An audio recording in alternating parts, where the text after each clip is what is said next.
গাজা পুনর্গঠন ও স্থিতিশীলতা বাহিনীতে সেনা পাঠাতে পাকিস্তানের উপর চাপ বাড়াচ্ছে যুক্তরাষ্ট্র। সেই চাপের মুখে এবার কঠিন পরীক্ষার সামনে পাকিস্তানের সেনাপ্রধান ফিল্ড মার্শাল আসিম মুনির।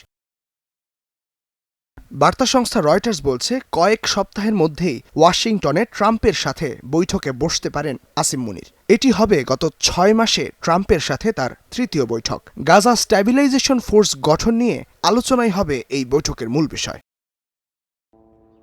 ট্রাম্পের প্রস্তাবিত ২০ দফা গাজা পরিকল্পনা অনুযায়ী মুসলিম দেশগুলোর অংশগ্রহণে গঠিত একটি যৌথ বাহিনী গাজার নিরাপত্তার দায়িত্ব নেবে। কেবল গাজার স্থিতিশীলতা ফিরিয়ে আনা নয়, বরং হামাসকে নিরস্ত্র করার মতো ঝুঁকিপূর্ণ দায়িত্বও পালন করবে এই বাহিনী।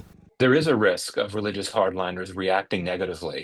ধর্মীয় চরমপন্থীরা এখানে নেতিবাচক প্রক্রিয়া দেখাতে পারে। এটি স্পষ্ট যে পাকিস্তানের বিভিন্ন গ্রুপ গাজা ও অন্য বিষয়গুলোতে ইসরায়েলি নীতির চরম বিরোধী। আসিম মুনির যদি গাজায় সৈন্য পাঠায়, ধর্মীয় চরমপন্থীরা এটিকে ইসরায়েলের সাথে এক ধরনের সম্পৃক্ততা বলে ধরেই নেবে। তারা এতে অসন্তুষ্ট হবে। এটি সহিংসতায় পরিণত হতে পারে, যা সামরিক বাহিনী চায় না। তবুও যুক্তরাষ্ট্রের সঙ্গে সম্পর্ক জোরদারে আগ্রহী আসিম মুনির। জুন মাসে হোয়াইট হাউসে ট্রাম্পের সঙ্গে একান্ত মধ্যাহ্ন ভোজে অংশ নেন তিনি, যা ছিল নজিরবিহীন। এতে ওয়াশিংটন ও ইসলামাবাদের দীর্ঘদিনের অবিশ্বাস কাটানোর ইঙ্গিত মিলেছে।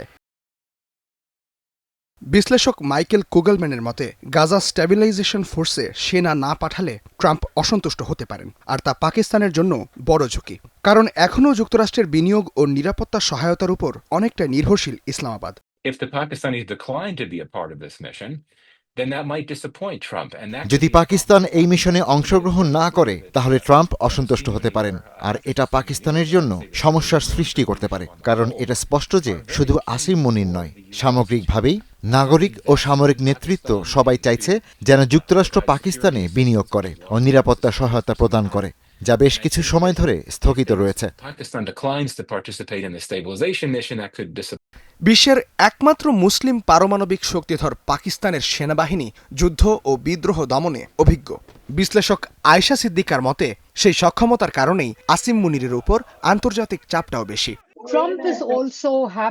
ট্রাম্প এই অংশগ্রহণে খুশি, কারণ তিনি পাকিস্তানি সামরিক বাহিনীর দক্ষতা ও প্রতিষ্ঠানগত ক্ষমতা দেখেন এবং জানেন তারা লড়াই করতে সক্ষম।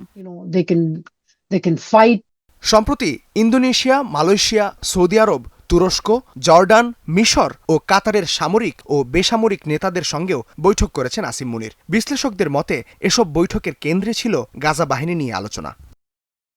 আসিম মুনির এখন পাকিস্তানের 3 বাহিনীর প্রধান। 2030 সাল পর্যন্ত তার মেয়াদ বাড়ানো হয়েছে। সংবিধান সংশোধনের মাধ্যমে তাকে আজীবন আইনি দায়মুক্তি দেওয়া হয়েছে। সব মিলে আসিম মুনিরই এখন পাকিস্তানের সবচেয়ে ক্ষমতাধর ব্যক্তি। তবে গাজা প্রশ্নে তার যে কোনো সিদ্ধান্ত বড় ধরনের রাজনৈতিক ঢেউ তুলতে পারে। ইস্তিহাদুল মাহমুদ, স্টার নিউজ।